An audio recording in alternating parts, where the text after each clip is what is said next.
एक सदी का किस्सा, एक दास्तान हयात। आज हमारे साथ मौजूद हैं बाबा रियासत अली। मंगला मंठार के गांव चाक नंबर 142 में रिहाइश है उनकी।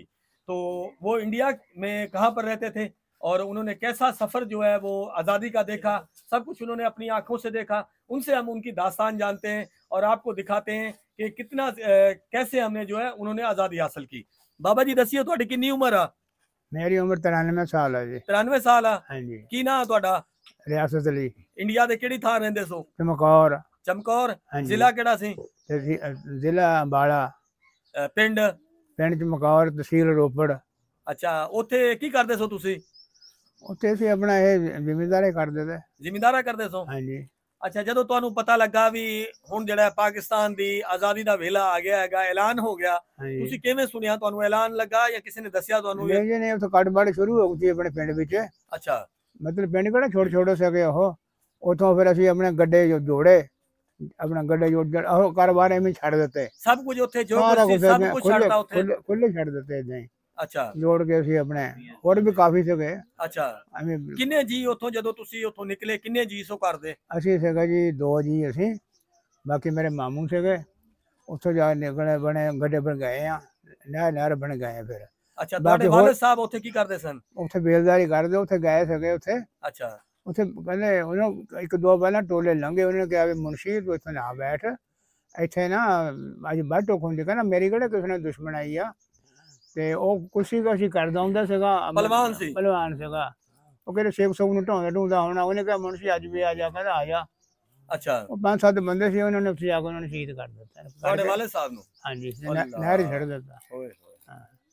ਅੱਛਾ, ਫਿਰ ਤੁਸੀਂ ਉੱਥੋਂ ਕਿਵੇਂ ਨਿਕਲੇ? ਗੱਡਿਆਂ ਤੇ ਆਪਣੇ ਚਲੇ ਗਏ।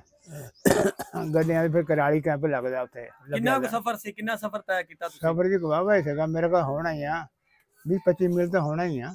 ਕਿੰਨਾ ਟਾਈਮ ਲੱਗਾ ਤੁਹਾਨੂੰ?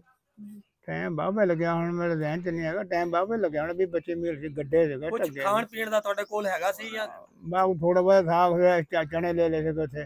ਅੱਛਾ, ਚਣੇ ਖਾਂਦੇ ਖੁੰਦੇ ਰਹੇ। ਅੱਛਾ, ਹਾਂ। ਫਿਰ ਤੁਸੀਂ ਕਰਾਲੀ ਕੈਂਪ ਪਹੁੰਚੇ? ਕਰਾਲੀ ਕੈਂਪ ਚ ਉੱਥੇ ਕਿੰਨਾ ਚਿਰ ਰਹੇ? ਕਰਾਲੀ ਕੈਂਪ 3 ਮਹੀਨੇ। 3 ਮਹੀਨੇ? ਹਾਂਜੀ। ਕਿਵੇਂ ਦੇ ਦਿਨ ਸਨ ਉਹ? ਉੱਥੇ ਵੀ ਬਾਜੀ ਬਹੁਤ ਕਿੱਲੇ ਸੀਗੇ। ਇੱਕ ਦਫਾ ਆਟਾ ਥੋੜਾ ਦਿੰਦੇ ਸੀਗੇ ਹਿੰਦੂ ਲੋਕ, ਥੋੜਾ ਆਟਾ ਦੇਣਾ, ਪਰ ਉਹਨਾਂ ਕੀ ਬਣਦਾ ਹੈਗਾ।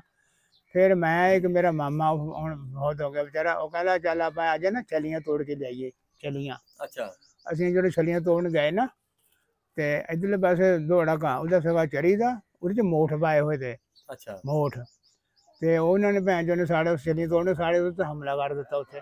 ਅੱਛਾ। ਮੇਰੇ ਮਾਮੇ ਨੇ ਚੱਕ ਕੇ ਨਾ ਧੱਬਾ ਜਾ ਥੱਲੇ ਵੜ ਗਿਆ ਮੋਠਾ, ਦੂਏ ਪਾਸੇ ਮੈਂ ਵੜ ਗਿਆ।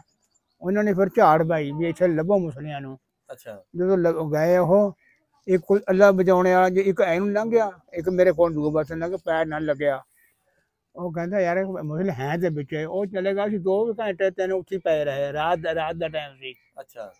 ਤੇ ਜਿਸ ਬਾਤ ਉਹ ਚਲੇ ਗਏ, ਚਾਂਦੀ ਜਾਣੀ ਸੀ ਕਿ ਨਾਲ ਰੇਜਾਂ ਹੋਈਆਂ ਸੀ ਕਣਕ ਦੀਆਂ। ਤੇ ਜਿਸ ਬਾਤ ਅਸੀਂ ਉਹ ਦੇਖਿਆ ਨਾ ਵੀ ਹੁਣ ਯਾਰ ਚਲੋ ਨਿਕਲਦੇ, ਹੁਣ ਤਾਂ ਚੱਲਦੇ। ਜਦੋਂ ਅਸੀਂ ਆਏ ਨਾ ਉਹਦੇ ਉੱਤੇ ਬਾਹਰ ਨਿਕਲੇ ਮੱਕੀ ਚੋਂ, ਬਹੁਤ ਚਰੀ ਦੇ ਵਿੱਚੋਂ, ਤੇ ਉਹ ਨਾ ਉਹ ਕਹਿੰਦੇ ਉਹ ਮੁਸਲੇ ਉਹ ਖੜੇ ਆ, ਨੱਠੋ। ਅਸੀਂ ਬਾਈ ਉਹ ਦੇਸ਼ ਸੀ ਨਾ ਅੱਧਾ ਭੱਜੇਗਾ ਜਿਵੇਂ ਪੱਧਰ ਹੀ ਹੁੰਦਾ ਹੈਗਾ, ਡਰਦੇ ਮਾਰੇ। ਉਹ ਫਿਰ ਵਿੱਚ ਨਹੀਂ ਬੜੇ ਹੈਗੇ। ਕਰਾਲੀ ਕੈਂਪ ਹੈਗਾ ਉੱਥੋਂ 2 ਕਿੱਲਿਆਂ ਤੇ। ਅੱਛਾ। ਅਸੀਂ ਫਿਰ ਜਾ ਕੇ ਆਪਣੇ ਕੈਂਪ 'ਤੇ ਜਾ ਕੇ ਵੜ ਗਏ। ਤੇ ਇੱਦਾਂ ਛਲੀ ਛੁਲ ਕੀ ਨਹੀਂ ਲਿਆਉਣੀਆਂ ਤੀਆਂ। ਫਿਰ ਤੁਸੀਂ ਅੱਜ ਦੇ ਜਵਾਨਾਂ ਨੂੰ ਕੀ ਪੈਗਾਮ ਦੇਣਾ ਚਾਹੋਗੇ ਵੀ ਆਜ਼ਾਦੀ ਕਿਵੇਂ ਲੱਭੀ ਹੈ ਤੁਹਾਨੂੰ? ਸੌਖੀ ਆਜ਼ਾਦੀ ਬੜੀ ਮੁਸ਼ਕਿਲ ਲੱਭੀ ਹੈ, ਬਹੁਤ ਔਖੀ ਲੱਭੀ, ਜਾਨਾਂ ਦੇ ਕੇ ਲੱਭੀ है। जी, बाबा रियासत अली का कहना है कि आज़ादी जो है बहुत मुश्किल से लभी है, मिली है, कुर्बानियाँ देकर उन्होंने जो है आज़ादी हासिल की है। तो आज़ादी की हमें कदर करनी चाहिए। पाकिस्तान जिंदाबाद।